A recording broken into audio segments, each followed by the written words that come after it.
With YouTube attacking alternative media, please consider supporting the channel via Patreon for just $1 per month. Link below. Hey, what's going on, everyone? My name is Matt Jarbo. This is 3 Buck Theater, and this is my thoughts on the first teaser trailer for Solo, A Star Wars Story. You'll see people talking about how this is the first full-length trailer. No, this was a straight-up teaser. A little bit longer than what we saw during the Super Bowl, but hey, now we have footage, confirmation that this movie legitimately exists and it's legitimately coming out on Memorial Day. Now, I had talked about the possibility of Disney pushing the film back to December, and that ultimately it probably would have been a better move given the upset over the course of Deadpool moving itself forward 2 weeks, as to not be, I guess you could say, caught in the wake of the second week earnings of Solo, A Star Wars Story. But after The Last Jedi, I was kind of unsure whether or not it would make as much money as they wanted to. Keep in mind that Disney's last big Memorial Day film, which was Pirates of the Caribbean, Dead Men Tell No Tales, failed to do as well as they wanted it to. So ultimately, what do we know about this trailer? Well, it gives us a bit of a look at Alden Ehrenreich, and I'm probably mispronouncing his name, as the role. Now, this is a dude who went up against thousands of other actors to win this coveted part, and I'm not sold on him being Han Solo.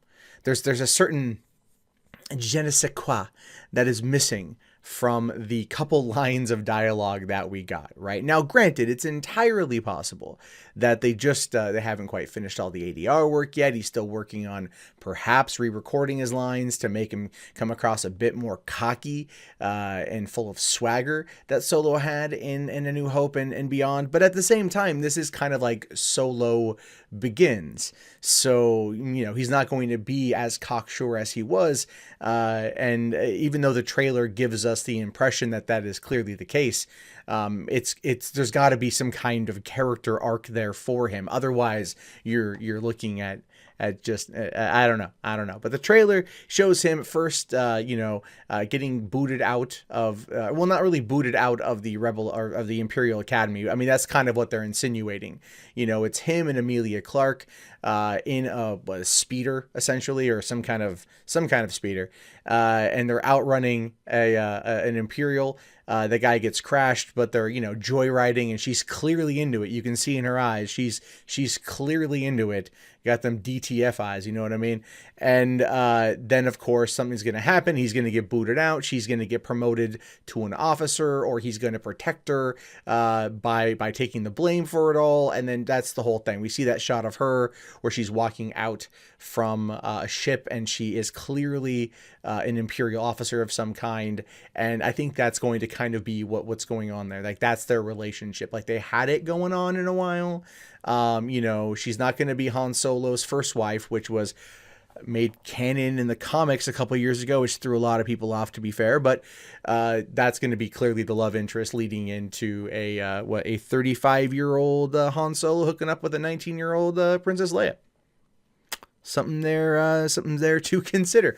So you got some shots of that. You got one shot of Woody Harrelson who's like, "I'm putting together a crew," and I'm like, oh great, that's kind of a cliched line of dialogue. But then again, Lawrence Kasdan wrote the screenplay, so I'm thinking it's probably going to be all right.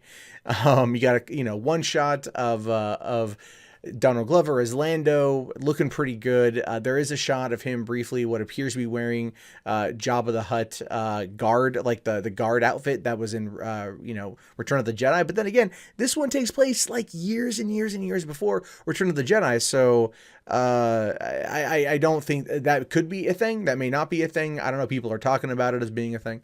So that's something that is possible.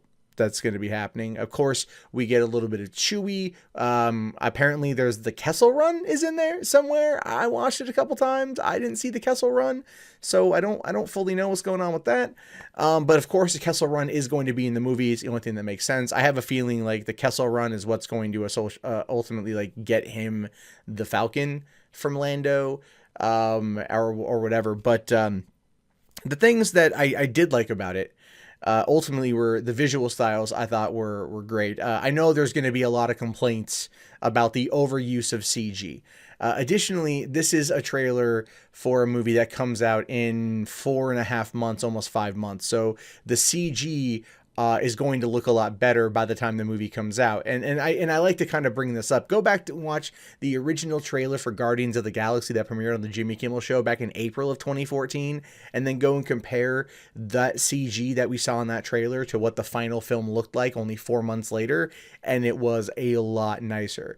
Go and look at the first trailer for Avengers Infinity War and how Thanos looks. Like, Thanos looked kind of plain, right? And then go and watch the new trailer that they showed off at the Super Bowl yesterday, and you get a clear shot of Thanos' face, and it looks a lot better. So as a result of that, like, I'm thinking the CG is going to be pretty good. I got hopes that the CG is going to do pretty well. So I think the CG looks good. That shot of the Star Destroyer coming through the clouds and like it, the silhouette of it from the lightning was just like, I love that aesthetic. I do. That was just like so menacing. I was like, yes. I really like that. I did like the bit at the end when they are trying to escape from that, and they end up with, there's like that weird tentacle creature, and they're kind of flying in between that. I know it's going to be more of a comedic element, but I did genuinely laugh at that moment. I did genuinely find excitement and fun in that moment.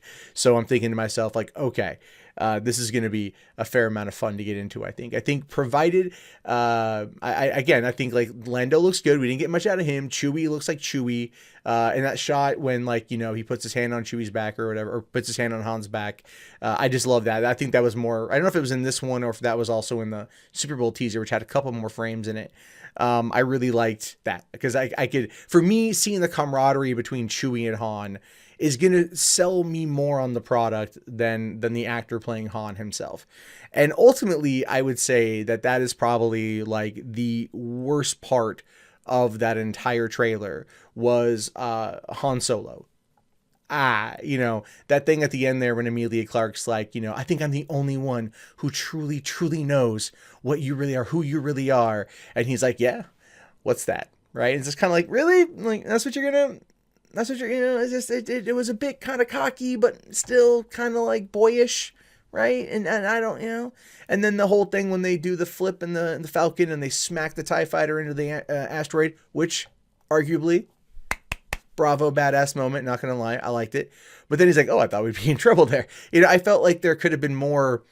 Like there's with Harrison Ford and that kind of cocky humor, there's always like, even when he is like at his most unsure, there's always like a sense of confidence there. And so I didn't really get a lot of that from that scene. And look, the thing is, I will fully admit, we've had 40 years of Harrison Ford as Han Solo in 4 films. All right, whatever. But still, 40 years of one of the best and most awesome characters in pop culture. And having someone else take on that role is something that is going to be heavily scrutinized across the board. There is literally no way else there's no other way to look at that situation. So ultimately, that's kind of where we are with it. Now, I would love to see what Phil Lord and Chris Miller did. You hear different reports that a lot of what they shot was kept in the movie, and Ron Howard only came in to do a couple things. But then you hear other reports that they reshot a fair amount of the movie. There are significant script rewrites, and so we're still waiting to kind of see what's going to go on with that. But Ron Howard, I do feel, is a very competent director. And even though with the, I guess you could say that the narrative failings of The Last Jedi, that did put a lot of pressure on Solo to get it right. And so I feel that Disney will either try their best to get it right, or they're going to hit us with such an aggressive marketing campaign to ensure that they will win Memorial Day weekend and just be done with it after that, because they know the movie's bad. Now, if they hit us with this overly aggressive marketing campaign, which they will probably already do to begin with because it's a Star Wars movie and they know that they're going to make a lot of money, we'll have good ideas. But I think we're going to see the first full trailer for the movie probably in front of Black Panther. or because that's a couple weeks, or no, we'll definitely see this trailer in front of Black Panther. We may not get to see a full trailer until around middle of March, somewhere in there. Or maybe even like, yeah, I think Ready Player One would be, because that's coming out at the end of March, would probably be more of the appropriate time to have that particular trailer, the full trailer drop. And I think that will give us a better idea of the story, of what to expect, so on and so forth. I can't say that I'm like 100% sold on this going to be, the best of the best and whatever. But what I can say is that it entertained me enough the 4 times I watched the trailer that I am excited to see the movie. And no matter how much I have crapped on The Last Jedi, and I have, for good reason, I have always maintained a hope, internally at least, that Solo is not going to fall prey to that. And I've always enjoyed Ron Howard as a director. He's telling, I think he will be able to bring it home. The real question is going to be now whether or not the fans are going to react the way that they want, like that Disney wants, that Lucas wants. And if they don't, then we're going to find ourselves in a situation where it's going to be a lot more internet commentators coming on and attacking the film, and so on and so forth. So I know I've been rambling on for 10 minutes about a 1:45 thing, but I'm cautiously optimistic. I like everything else with the exception of the lead actor, which is not good. But at the same time, he only had like a couple lines of dialogue in that thing. We didn't get to see him in full, maybe Han Solo mode, as to, it's kind of like, okay, I think the best way to describe it is look at Casino Royale with James Bond, right?